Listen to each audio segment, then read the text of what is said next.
ได้ถูกนะอย่างนี้ต้องไปอย่างนี้ต้องทำอย่างนี้จะถูกต้องจะดีคนภายในครอบครัวเนี่ยให้ความสำคัญปัจจุบันนั้นฝากไว้ที่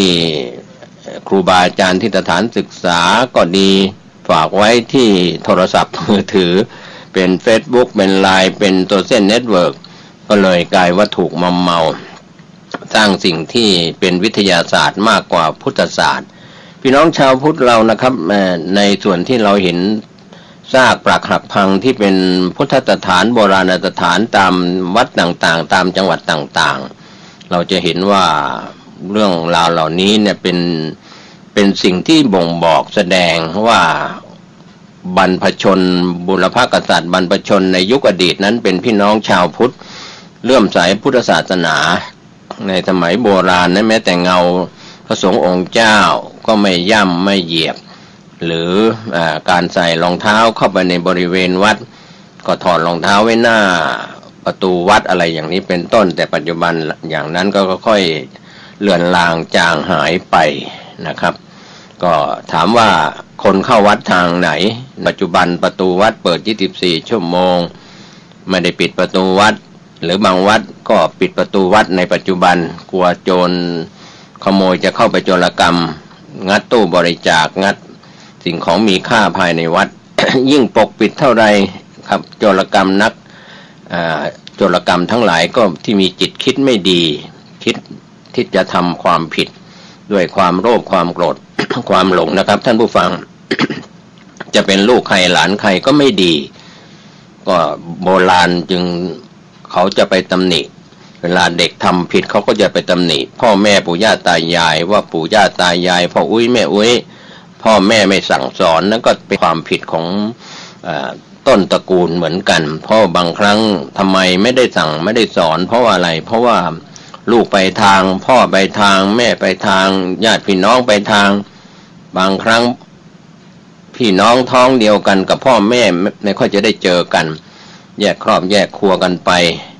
เป็นเขยเป็นสะใภ้ของตระกูลอื่น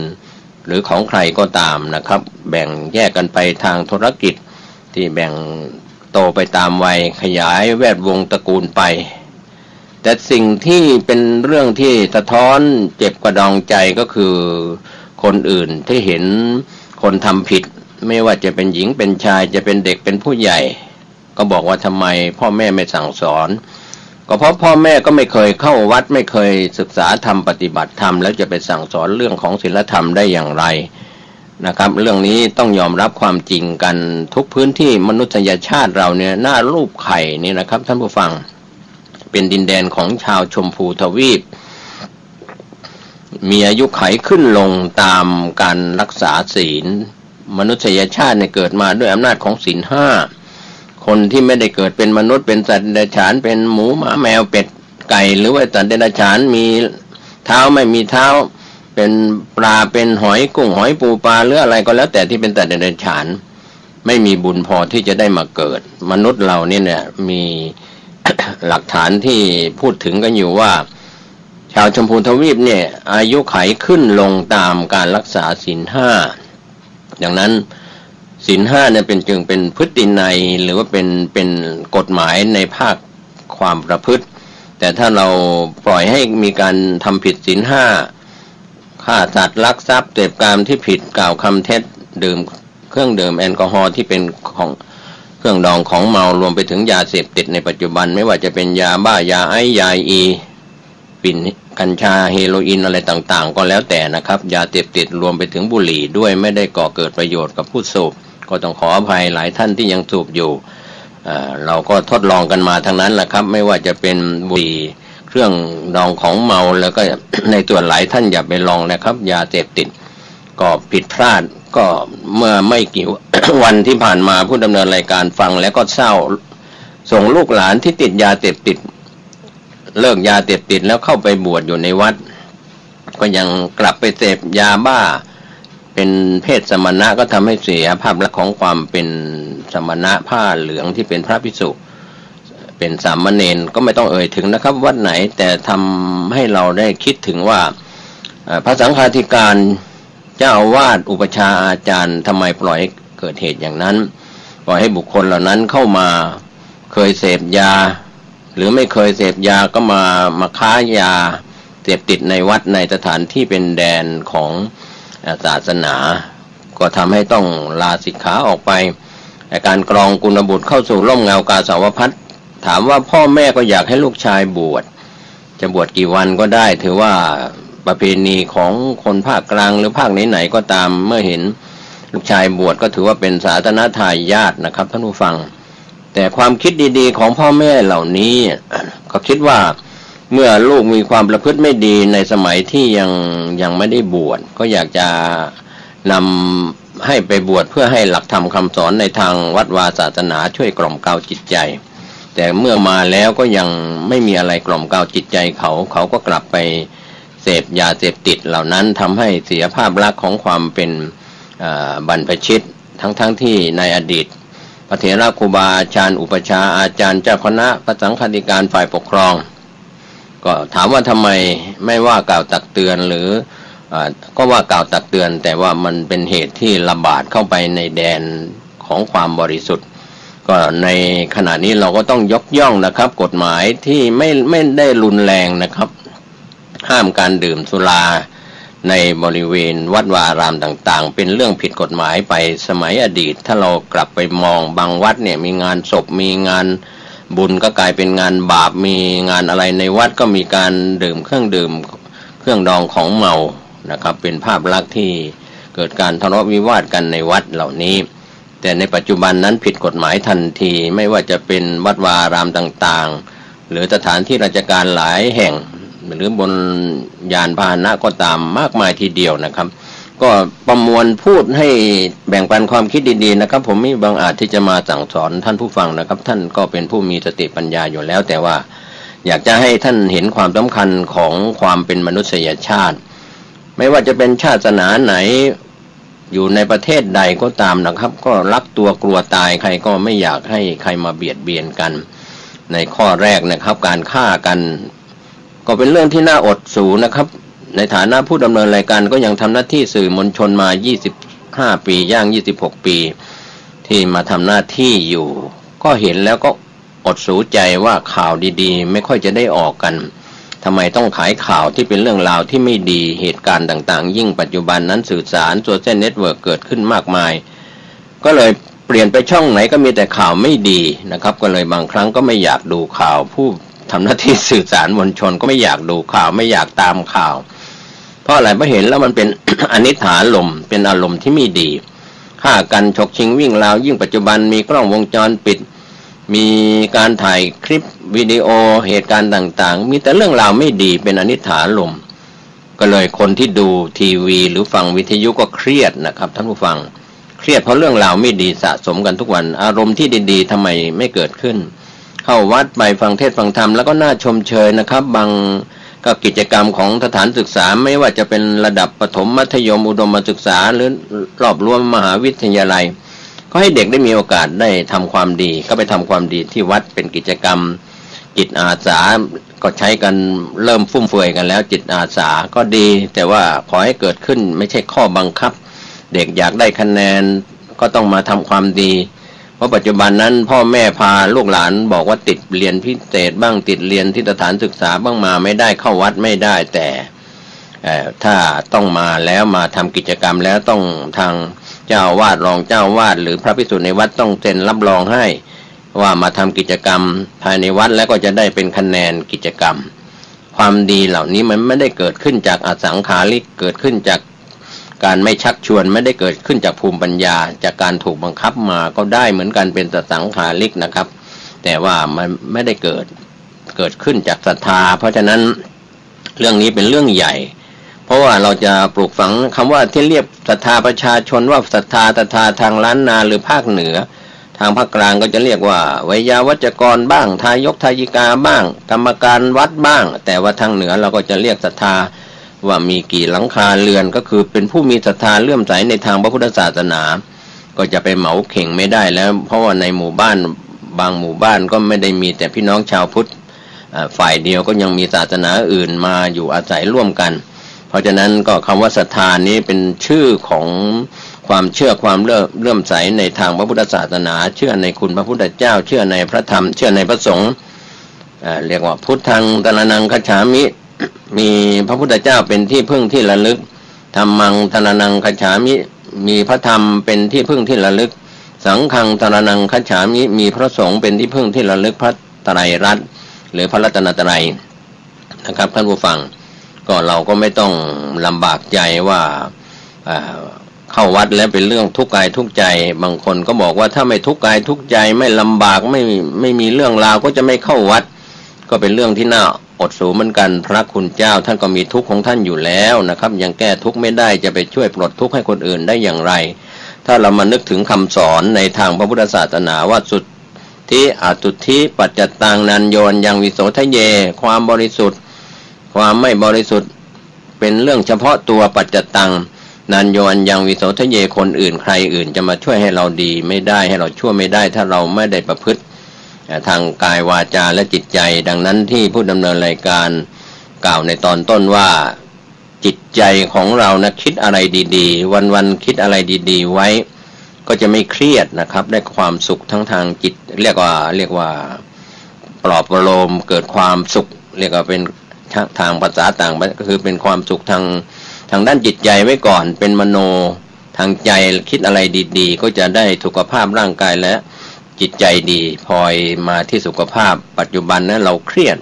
เพราะคิดแต่เรื่องโรคภัยไข้เจ็บที่รักษาหายบ้างรักษาไม่หายบ้างสารพัดโรคนอนกันตามโรงพยาบาลทั้งโรงพยาบาลของรัฐเอกชนก็ตามนะครับท่านผู้ฟังก็เครียดกับสุขภาพของตนเองบางคนก็เครียดกับลูกกับหลานกับญาติพี่น้องกับเพื่อนมิตรสหายมีความเครียดเพราะจิตใจวันหนึ่งก็รับแต่อารมณ์ที่ไม่ดีที่เป็นอนิจฐารมณ์อารมณ์ที่ดีเราให้ทานแล้วอารมณ์เบิกบานใจเรารักษาศีลแล้วอารมณ์เบิกบานใจเรานั่งสมาธิเจริญกรรมฐานวิปัสสนากรรมฐานแล้วสบายใจเนี่ยเป็นฐานของความสบายใจดังนั้นถือว่าเป็นต้นธาตุต้นธรรมต้นคิดนะครับก็คือที่ใจจะทำอะไรถ้าเราให้คนอื่นเขาสั่งงานบังคับบัญชาไม่ได้ทำตามใจตัวเองบ้างแล้วจะไปหาความบริสุทธิ์ที่ไหนเขาสั่งไปเป็นไปตายไปดีไปร้ายอย่างไรนะครับก็ขอให้เราได้คิดได้พิจารณานึกถึงในข้อมงคล38ข้อแรกและข้อที่2อาศัยวนาจะพารานังไม่คบคนพาลคบแต่บัณฑิตแค่นี้มันก็ทำให้เริ่มสบายใจทำไมพ่อแม่ปู่ย่าตายายต้องสอนสั่งลูกหลานครูบาอาจารย์ต้องสอนสั่งลูกศิษย์ว่าอะไรดีอะไรไม่ดีอย่าไปสนับสนุนสิ่งที่เลวร้ายในสังคมเลวร้ายในส่วนตัวเองครอบครัวพฤตินิสัยต่างๆเพื่อนฝูงชักนำไปก็มีหรือคนใกล้ชิดก็ตามหรือในโอกาสที่พ่อแม่อย่าให้เขาตราหน้าว่าไม่สั่งไม่สอนลูกหลานเพราะว่าไม่มีอะไรเพราะว่าลูกหลานไม่เชื่อไม่ฟังถ้อยฟังคำเพราะเหตุผลใดอย่างไรอย่างนี้เป็นต้นเป็นตัวอย่างก็ไม่ได้ว่าครอบครัวใดแต่แบ่งปันความคิดดีๆว่าสังคมทุกวันนี้ทำไมต้องไปติดในวัตถุนิยมกันมากมายนักทำไมจิตนิยมจะนิยมทางด้านจิตใจเรื่องศีลเรื่องสมาธิเรื่องปัญญาเรื่องคุณงามความดีการเชิญชวนกันไปนั่งสมาธิไปไหว้พระสวดมนต์โรงเรียนพุทธศาสนาวันอาทิตย์ไม่เป็นวันอาทิตย์ก็ตามหรือจะชวนลูกหลานเข้าวัดก็ถูกลูกหลานปฏิเสธหรือมีกิจกรรมการเรียนการศึกษาหรือกิจกรรมใดๆมากมายทุกวันนี้ครูแทบจะไม่ค่อยได้สอนก็ยัดเยียดการบ้านยัดเยียดกิจกรรมให้ลูกหลานที่ไปเรียนในสถานศึกษาคิดเองทำเองคิดได้ทำได้อะไรทำนองนั้นแต่อย่างไรก็ตามอันตรายที่แฝงมากับความเจริญทางวัตถุไม่ว่าจะเป็นโซเชียลเน็ตเวิร์กทางอินเทอร์เน็ตทางโลกยุคใหม่แล้วก็ก้าวกระโดดให้เป็นไทยแลนด์ 4.0 ไทยแลนด์ 5.0 จะไปกระโดดไปกี่จุดก็ไม่เป็นไรแต่ว่าที่จะรู้เท่าทันในวัตถุนิยมปัจจุบันนั้นวัตถุนิยมนั้นกำลังระบาดและก็ทำให้เกิดอันตรายทั้งให้คุณก็มีให้โทษก็มีถ้าเรามองว่าเราต้องตามให้ทันเรื่องความเจริญของโลกใบนี้แต่บางอย่างนะครับถ้าเราไปหลงไปเสียเวลาเราเล่นเฟซเล่นเน็ตเล่นไลน์อะไรต่างๆนะครับเอาเวลาไปนั่งสมาธิ5นาที10นาทีไปทำความดี ในเรื่องของจิตอาสาไม่จิตอาสาที่เราจะไปเข้าวัดฟังเทศน์ฟังธรรมปัจจุบันนี้สื่อทางที่เป็นผลประโยชน์ทางธุรกิจก็เข้าถึงได้โดยยากเพราะว่าถูกประมูลถูกใช้เงินทองเป็นตัวแปรนะครับที่ทำให้สื่อถูกยัดเยียดทางทีวีไม่ว่าจะเป็นช่องดาวเทียมช่องดิจิตอลหรือวิทยุกระจายเสียงก็เป็นสื่อวิทยุประเภทธุรกิจเสียเป็นส่วนใหญ่ก็หวังผลทางธุรกิจเพื่ออยู่รอดปลอดภัยในเรื่องของค่าตอบแทนผลประโยชน์ก็เลยไขว่คว้ากันยัดเยียดกันนะครับก็ยกย่องชมเชยนะครับในส่วนของอย.ที่ทำงานตรวจสอบอาหารและยาสคบ.ตรวจสอบคุ้มครองผู้บริโภคแต่ก็อาจจะไม่ทั่วถึงผู้ที่ทำผิดกฎหมายก็เป็นแอบโฆษณากันมากมายในช่องทางสื่อต่างๆผู้ดำเนินรายการแบ่งปันให้ท่านเห็นว่าการที่เราอาจจะมองข้ามไปแค่คฤหัสถ์ผู้ครองเรือนรักษาแค่ศีล 5ให้ได้ครบ5ข้อก็พอแล้วดังนั้นโครงการหมู่บ้านรักษาศีล 5เนี่ยเป็นสิ่งที่ย้อนเขาเรียกว่าเหมือนกระแสน้ำที่ไหลย้อนทวนกระแสของสังคมในโลกปัจจุบันไม่ใช่เฉพาะประเทศไทยนะครับท่านผู้ฟังถ้าโครงการหมู่บ้านรักษาศีล 5นั้นมีขึ้นเป็นดอกเห็ดเป็นหย่อมหญ้าทุกหมู่บ้านทุกตำบลทุกอำเภอทุกจังหวัดให้มากขึ้นการเข้าถึงพระพุทธพระธรรมพระสงฆ์ไม่ต้องห่วงนะครับเรื่องของมารศาสนาเรื่องของผู้ขัดขวางพุทธศาสนาขอให้เราได้ทำความเข้าใจว่าเราเข้าถึงโครงการหมู่บ้านรักษาศีล 5นั้นไม่ใช่แบบไม่ได้เกิดจากศรัทธาเพราะฉะนั้นในสมัยโบราณในสมัยยุคอดีต 2,000 กว่าปีมาแล้วนะครับทำไมไม่มีโครงการหมู่บ้านรักษาศีล 5ก็มีศีล 5มีศีลบริสุทธิ์กันรักษาศีลกันประพฤติปฏิบัติกันฟังเทศฟังธรรมนั้นก็เป็นการศึกษาในการรักษาปริยัติศาสนาเพราะว่าพ่อแม่ครูบาอาจารย์ผู้ดำเนินรายการได้นำรายการพระพุทธศาสนากับพระมหากษัตริย์ไทยแล้วก็มีการเชื่อมโยงจากอินเดียมาสู่ประเทศไทยพระมหากษัตริย์ไทยในยุคอดีตไม่ว่าจะเป็นยุคสุโขทัยยุคกรุงศรีอยุธยาหรือรัตนโกสินทร์หรือในยุคใดๆถ้าเราศึกษาประวัติศาสตร์แล้วครับท่านผู้ฟังบางพระองค์ก็ได้ผนวดในพุทธศาสนาจบเตปิฎกพระไตรปิฎกอย่างยุคสุโขทัย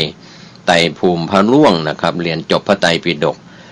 พระราชาสามารถสั่งสอนแทนพระคุณเจ้าได้พระคุณเจ้าก็มีอยู่ในยุคนั้นนะครับในปัจจุบันก็ฆราวาสก็ห่างไกลวัดจะนำอะไรมาสอนมาสั่งลูกหลานนะครับก็ไม่ได้เข้าวัดถ้าเข้าวัดก็ได้ยินพระเทศน์พระสั่งพระสอนกันแต่ว่าสื่อทางการกระจายเสียงไม่ว่าจะเป็นวิทยุกระจายเสียงโทรทัศน์ทีวีดิจิตอลดาวเทียมหรือสื่อโซเชียลเน็ตเวิร์กต่างๆมีแต่เรื่องเมาลูกหลานเราทั้งนั้นนะครับสิ่งที่จะมาเป็นปัญหาให้กับลูกหลานเราถ้าไม่ขาดการอบรมแยกแยะว่าอะไรถูกอะไรผิดอย่างนี้เป็นต้นเป็นตัวอย่างนะครับวันนี้ผมเกษตรเพชรสำริดผู้ดำเนินรายการแบ่งปันเรื่องนี้ก็ต้องการชี้เห็นถึงอานิสงส์ของศีล 5นะครับที่เราไม่จำเป็นต้องไปสมาทานกับพระคุณเจ้าตามวัดวารามต่างๆก็ได้เรียกว่าเจตนาวิรัติตั้งใจงดเว้นไม่ฆ่าสัตว์ไม่ลักทรัพย์ไม่เสพกามที่ผิดไม่กล่าวคำเท็จไม่ดื่มสุราเมรัยแม้จะไม่ต้องมีพยานบุคคลที่เป็นพระคุณเจ้าไม่ต้องไปรับศีลกับพระคุณเจ้าแต่ว่าขอให้เรามีเจตนาวิรัติตั้งใจงดเว้นก็ได้บุญแล้วเราจะอยู่ในป่าในดอยในบ้านในเมืองในตึกในที่ไหนในต่างประเทศก็ถือศีล 5ได้ไม่ใช่เฉพาะในเมืองพุทธถ้าลูกหลานเราไปศึกษาต่อไปทำงานอยู่ต่างประเทศก็ส่วนใหญ่ก็จะถ้าเรามีเจตนาวิรัติก็เป็นเรื่องที่เป็นความสำเร็จเรียกว่าความสุขสำเร็จทางใจเกิดขึ้นแล้วนะครับท่านผู้ฟังก็ไม่ต้องกังวลอย่าได้ไปพะวงกับเรื่องลูกหลานจะต้องจบปริญญาตรีโทเอกอ่านออกเขียนได้ชาวบ้านลูกหลานชาวบ้านธรรมดาสมัยอดีตเขาก็ถือศีลกินเจหรือถือมังสวิรัติหรือปฏิบัติธรรมตามทำนองครองธรรมดังนั้นวิปัสสนาสัมมาทิฏฐินะครับเราลืมหรือเราอาจจะห่างไกลครูบาอาจารย์สายวิปัสสนาจารย์ก็